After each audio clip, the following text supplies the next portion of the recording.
que tout être humain.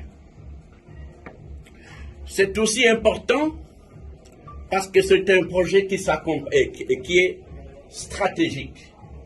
Stratégique en ce sens que le cœur de la République démocratique du Congo, et nous voyons ici d'une manière particulière la province du Sankuru, est restée obscure depuis l'indépendance.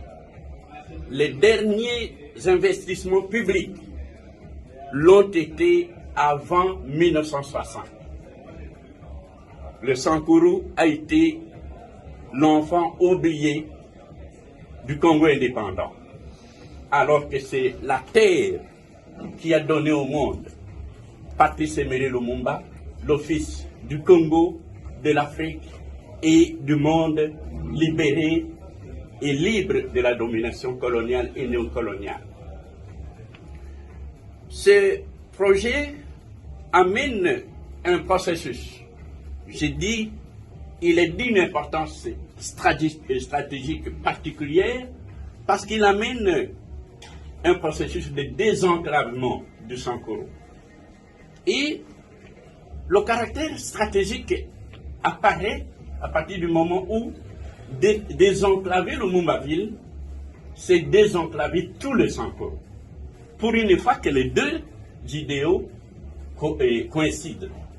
Parce que lorsqu'on voit la possibilité de partir de Kananga avec la R, donc la route nationale numéro 7, vers l'Odja, avec une bretelle vers Tchumbe, et de là aller vers Kindu, dans le Maniema, on traverse tout le Sankuru et on connecte le Lumumba-ville dans le réseau.